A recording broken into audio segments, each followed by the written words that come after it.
Hello friends, నేను egg curry చేస్తున్నాను. Egg కర్రీకి కావాల్సినటువన్నీ వేయాల అవన్నీ తీసి పెట్టుకొని చూపిస్తాను. ఒకసారి ఇవన్నీ చూడండి. 5 ఎగ్గులు తీసుకున్నాను. బాగా బాయిల్ చేసి శుభ్రం చేసి పెట్టుకున్నాను. అలాగే 4 టమాటాలు తీసుకున్నాను, మిక్సీకి వేసి పెట్టుకున్నాను. ఒక ఆనియన్ కట్ చేసుకున్నాను, ఒక చిన్న ఆనియన్. 1 టీ స్పూను అల్లం వెల్లుల్లి పేస్ట్ తీసుకున్నాను. అలాగే క్యాప్సికం ఒక చిన్నది క్యాప్సికం ఒకటి తీసుకున్నాను. అలానే గ్రీన్ ఆనియన్ కొంచెం తీసుకున్నాను. ఒక 3 టీ స్పూన్ ఆయిల్ తీసుకున్నాను. 1/2 టీ స్పూన్ జీలకర్ర, 1/2 టీ స్పూన్ ఆవాలు తీసుకున్నాను. నాకు తగినంత చిన్న టీ స్పూన్తో 2 టీ స్పూన్ కారం, 2 టీ స్పూన్ ధనియాల పొడి, 1/2 టీ స్పూన్ పసుపు పొడి, రుచికి తగినంత సాల్ట్. తయారీ విధానాన్ని చూపిస్తాను, చూడండి. హలో ఫ్రెండ్స్, నేను స్టవ్ ముట్టిస్తున్నాను. స్టవ్ ముట్టించాను. వేడైనాక ఆయిల్ వేస్తాను.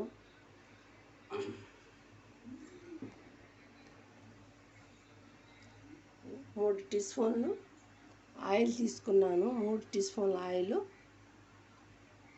ఇట్లా వేసేసాను.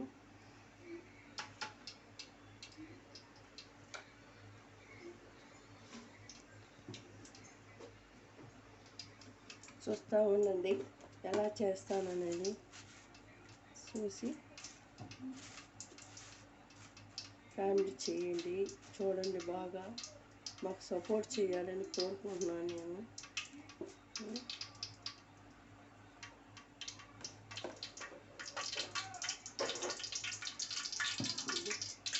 ఆవాల జీలకర్ర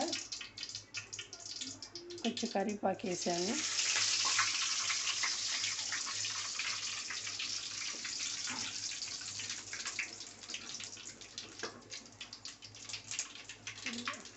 చిన్న ఆనియన్ కట్ చేశాను కదా, ఆనియన్ వేస్తున్నాను. ఆనియన్ వేస్తాను.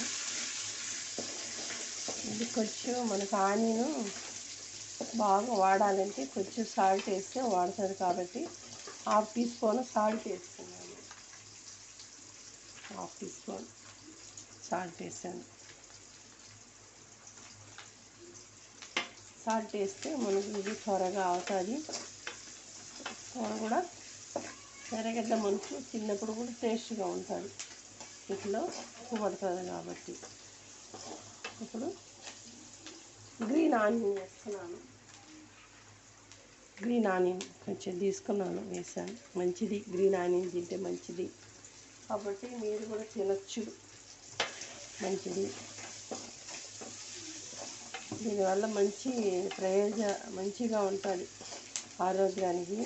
చెడ్డ అయితే కాదు, తినండి. గ్రీన్ ఆనియన్ తింటే మంచిది. ఇంతే కాకుండా ఇప్పుడు అల్లం వెల్లుల్లి పేస్ట్ వేస్తున్నాను. అలాగే కొంచెం పసుపు కొంచెం వేస్తున్నాను.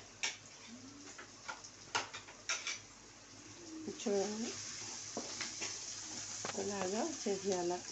ఇంట్లో పచ్చి ఆసన పోయినంత వరకు దీన్ని ఇలాగేనే మనం వేసుకోవాలి. ఇప్పుడు దీంట్లో నేను గుడ్లు యాడ్ చేస్తున్నాను. ఎగ్ ఒక్కొక్కటి వేస్తున్నాను, ఎందుకంటే దీంట్లో సాల్ట్ ఉన్నది. అలాగే అల్లం పేస్ట్ వేసాను. దీన్ని బాగా టేస్ట్గా ఉంటుంది. కొంచెం సౌర్లది ఉడికినట్టుంటుంది, ఎగ్ బాగుంటుంది. అలాగా మసాలాలని కొంచెం వాడిస్తే టేస్ట్ వస్తుంది. మనం తిన్నప్పుడు ఉప్పు పడుతుంది, సౌర్లో ఉడుకుతుంది కాబట్టి కొంచెం బాగుంటుంది. ఇలాగా మీరు కూడా ట్రై చేయాలా. అలా మీరు కూడా చేసుకుంటే బాగుంటుంది. ఏం పెద్ద కష్టమే ఉండదు, సింపులే. మనం నచ్చినట్టు తింటే బాగుంటుంది. మనం కష్టపడుతున్నాము, అనుకున్నదన్నా మనం మంచిగా తినాలి. మన పిల్లల కోసమే కదా, మన పిల్లలు తినాలంటే మంచిగా ఉంటే పిల్లలు బాగా తింటారు.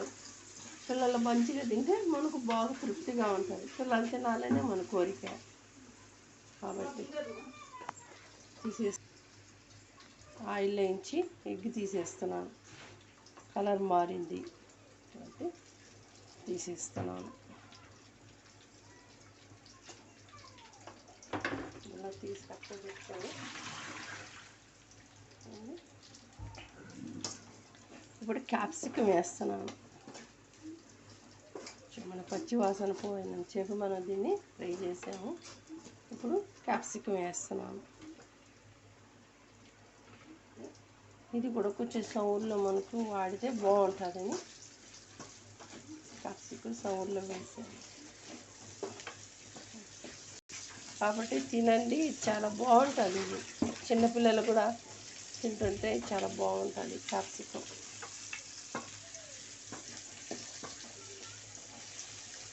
ఇలాగ సౌర్లో కొంచెం ఇలాగే వాడితే బాగుంటుంది.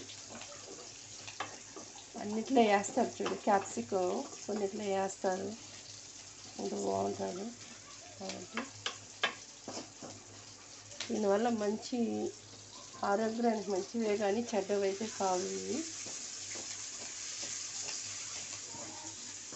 నేను టమాటా మిక్సీ చేసుకోను కాబట్టి టమాటా యాడ్ చేస్తున్నాను. టమాటా తీసి నేను వాటర్ పోయలేదు, వాటర్ పోయకుండా చేసాను.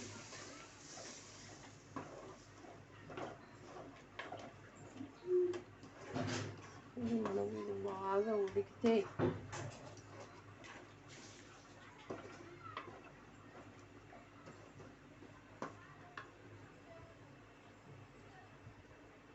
నేను సాల్ట్ మట్టమే వేస్తున్నాను.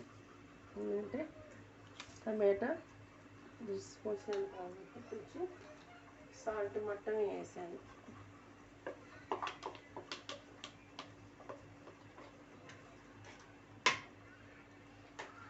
ఇది తింటుంటే చికెన్ కర్రీ లాగానే ఉంటుంది. పిల్లలకి అంత టేస్టీగా ఉంటుంది.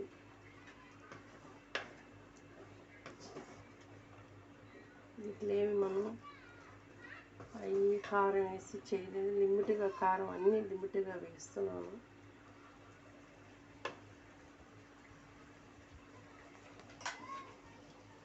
ఒక టీ స్పూన్, 2 చిన్న టీ స్పూన్తో కారపొడి, 2 చిన్న టీ స్పూన్తో ధనియాల పొడి, కొంచెం పసుపు పొడి యాడ్ చేస్తున్నాను. అన్నీ లిమిట్గా కొలతగా వేసుకోండి, బాగుంటుంది. కొలతగా ఉంటే కారం అన్ని లెవెల్గా టేస్ట్గా ఉంటుంది. కొలత ప్రకారంగా ఏదైనా వాడితే